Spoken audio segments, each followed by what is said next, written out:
6 film karya sinias Indonesia tayang di Clermont-Ferrand International Short Film Festival di Prancis pada tanggal 2 sampai tanggal 13 Februari 2024. Nah, film-film tersebut ini sebelumnya berhasil memenangkan penghargaan Festival Film Bulanan atau Fesbul 2023. Nah, dari 6 karya yang dikirim ke Festival Film Pendek Dunia ini berhasil masuk ke list film yang dikompetisikan walaupun memang belum meraih juara, tapi ini sudah menjadi langkah yang baik untuk sineas Indonesia. Sudah bersama saya Sandiaga Uno, inisiator utama dari Fesbul yang digelar di Indonesia. Selamat malam, Bang Sandi.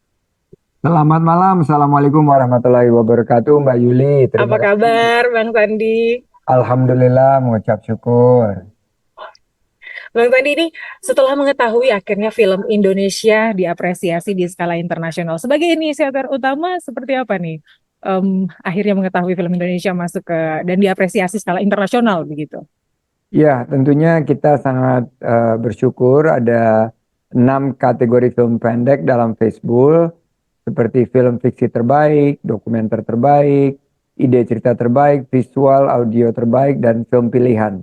Nah, tim juri telah menyeleksi lebih dari 800 pendaftar dari 10 lokus di tahun 2023 dan eh, film fiksi terbaik nih Basri and Salma in a Never Ending Comedy. Nah, ini film komedi yang jadi salah satu karya terbaik, memiliki anak menjadi sebuah keharusan di dalam keluarga di Makassar. Ini ceritanya seperti menjadi pasangan yang belum memiliki anak ini selalu menjadi sasaran olok-olok dari keluarga sendiri. Dan penghargaan visual terbaik ini Pepadu, ini mengangkat cerita tradisi dari dilema seorang ayah yang sudah berjanji untuk tidak lagi mengikuti tradisi Pepadu itu di Lombok, yaitu sebagai pemain dari perisai. Nah, kategori audio terbaik ini Facticity. Ini seorang bapak yang mengimajinasikan bertemu dengan anaknya yang telah wafat. Ini sangat menyentuh.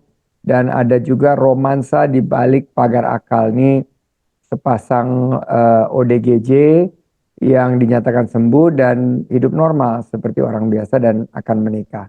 Jadi ini luar biasa, ke-6 film ini kita bawa ke Clermont-Ferrand dan menjadi salah satu kebanggaan bagi industri perfilman kita. Oke, itu kan tadi ciri-cirinya nih Bang Sandi. Tapi kalau dari secara teknisnya sebelumnya apa nih yang membuat 6 film ini bisa meraih penghargaan di Fesbul 2023? Ya, 6 film ini kalau kita lihat kan punya orisinalitas ide. Ada juga alur cerita. Selanjutnya teknik sinematografi dan audio. Serta apresiasi penonton, ini kriteria penilaiannya. Dan saya melihat bahwa film Indonesia ini sudah layak diapresiasi di skala internasional. Nah, tapi sebelumnya kalau misalnya setelah akhirnya kan mereka film-film yang luar biasa ini diapresiasi di internasional. Kira-kira ada nggak support dari pemerintah untuk para sinias yang mengikuti festival film pendek di Prancis ini atau mereka swadaya gitu, Pak? Sungguh luar biasa ini. Jadi karena mereka sudah mendapat pengakuan di kancah internasional, sudah Mm-mm. ditayangkan di Clermont-Ferrand, sudah dikenal oleh audiens internasional, dan para profesional industri, distributor, dan sama sineas juga sudah saling mengapresiasi. Pemerintah memfasilitasi. Jadi kami berkolaborasi dan memberangkatkan mereka, dan kami juga membuka peluang lebih lanjut untuk distribusi, kolaborasi, dan pengakuan internasional lainnya.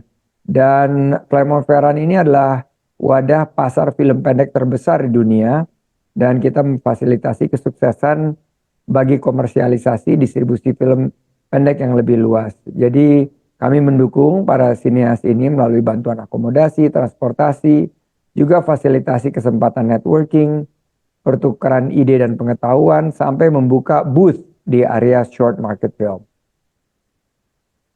Berarti program-program tersebut yang disebutkan ini adalah untuk memberdayakan sineas Indonesia begitu ya Bang Sandi ya? Betul, dan kami terus akan memberdayakan para sinias kita. Ada 7 kedeputian yang bertugas untuk mendorong pemberdayaan sinias kita, mulai dari pelatihannya, pemasaran, sampai dengan permodalannya. Ini yang kita harapkan akan ada lebih banyak kegiatan yang memperkuat ekosistem industri perfilman kita. Nah, tadi kan Bang Sandi sempat menyampaikan bahwa berkolaborasi dengan beberapa pihak gitu. Kolaborasinya dengan apa saja nih, Bang Sandi, selain daripada yang tadi disebutkan? Ya, program festival bulanan atau Fesbul ini kan memberikan akses Mbak Yuli ke pasar Mm, film mm, internasional bagi sineas kita. Jadi kita ingin mengajak para industri untuk terlibat, karena ini kita membawa film-film kita ke etalase tingkat dunia.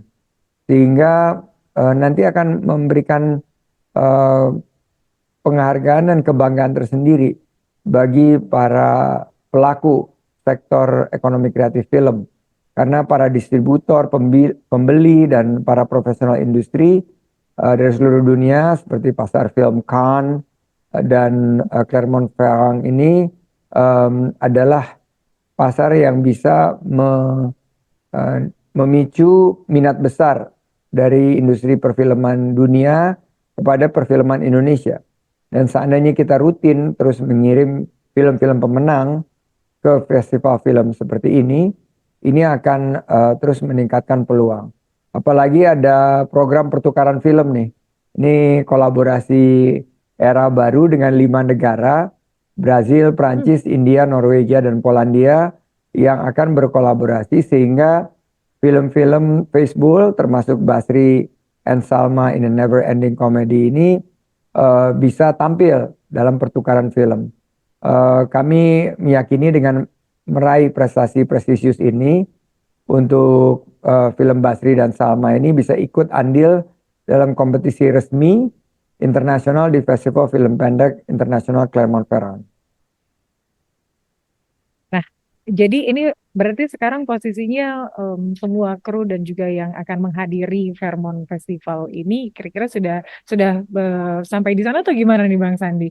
Sudah sampai di sana, sudah berakhir dan akan kembali pulang sebentar lagi. Dan Kira-kira ini ada apresiasi khusus dari Bang Sandi untuk para pemenang dan juga yang menghadiri? ya tentu, karena sebelum kita sudah memberikan apresiasi saat Hmm. kegiatan festival film, kami juga memfasilitasi, Hmm. dan sebetulnya ini peluang kolaborasi saat mereka pulang, dan kita akan Hmm. terus bantukan promosi.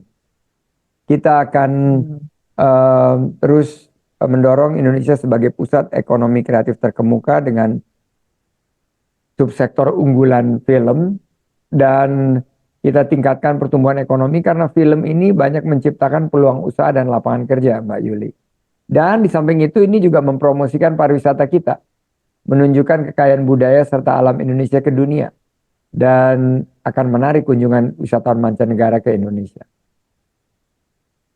Tapi kemudian Bang Sandi melihat masa depan perfilman Indonesia khususnya proses yang berkelanjutannya seperti apa nih Bang Sandi? Saya sangat optimis ya Mbak Yuli ya, masa depan film Hmm. Indonesia terlihat cerah karena para talenta-talenta dan pelaku ekonomi kreatif, sineas-sineas kita ini terus membuka ruang untuk berinovasi, berkolaborasi, dan beradaptasi untuk penyajian cerita-cerita yang menarik. Perfilman Indonesia ini berhasil memikat penonton nih. Ada film-film kita yang sudah mendapatkan penonton sampai di atas 1 juta, lebih dari 20. Dan inspirasi dari kekayaan budaya dan landscape yang beragam juga bisa menjangkau penonton di luar layar bioskop tradisional, karena sudah bisa menggunakan platform digital dan layanan streaming. Ini membangun basis penggemar yang setia serta menjadi wadah bagi bakat-bakat kreatif talenta muda kita, mulai dari sutradara, penulis, sampai juga aktor. Nah, kalau dari Bang Sandi sendiri harapannya apa nih kira-kira untuk sinema Indonesia dalam tentunya tadi seperti yang disampaikan Bang Sandi bahwa ini juga menguntungkan kalau menguntungkan dalam bidang pariwisata dan juga menjadi kalau dalam pandangan kami ini menjadi epicentrum dan juga ekosistem ekonomi kreatif seperti itu. Kira-kira harapannya ke depan apa kepada para pembuat film, kemudian para pelaku film dan juga kepada masyarakat Indonesia? Ini sekaligus juga pesan kepada Mm-mm. talenta-talenta film Indonesia yang baru muncul, sedang berjuang, jatuh, bangkit kembali, terutama yang berada di daerah. Ingatlah, setiap pembuat film yang sukses pernah memulai dari suatu titik terendah. Dan perjalanan unik kalian adalah milik kita bersama. Jadi kalian akan mengalami pasang surut, teruslah gapai cita-citamu, tetap bersemangat dengan karyamu, dan jangan pernah melupakan impianmu. Sumber inspirasimu dalam membuat film adalah warisan budaya negeri ini, negeri tercinta dan pengalaman pribadimu yang bisa menjadi ceritamu untuk memiliki kekuatan menyentuh hati penonton secara mendalam dan bermakna. Jadi, jangan ragu untuk membagikan ceritamu kepada dunia. Wow, keren sekali itu dia tadi wawancara kami dengan Sandiaga Uno dan Parekraf tentu saja akan seperti apa perfilman Indonesia tentu saja tidak hanya Bang Sandi tapi juga seluruh masyarakat Indonesia dan juga pelaku-pelaku film yang bekerja di dalamnya. Bang Sandi terima kasih untuk waktunya tentu saja dan kita masih menunggu kabarnya nih Bang Sandi terkait dengan pelaku-pelaku film yang mengikuti festival bulanan di tahun 2024 ini. Masih ada lagi kan Bang Sandi ya? Insya Allah ini akan berkelanjutan dan mudah-mudahan setelah nanti kita selesai bertugas bulan Oktober akan dilanjutkan oleh pemerintahan berikutnya dan juga menteri selanjutnya akan memberikan priority kepada festival film bulanan. Siap. Terima kasih Bang Sandi. Sekali lagi selamat melanjutkan aktivitas. Saya Yuliana Fanataba. Sampai jumpa. Sampai jumpa Mbak Yuli, bye-bye.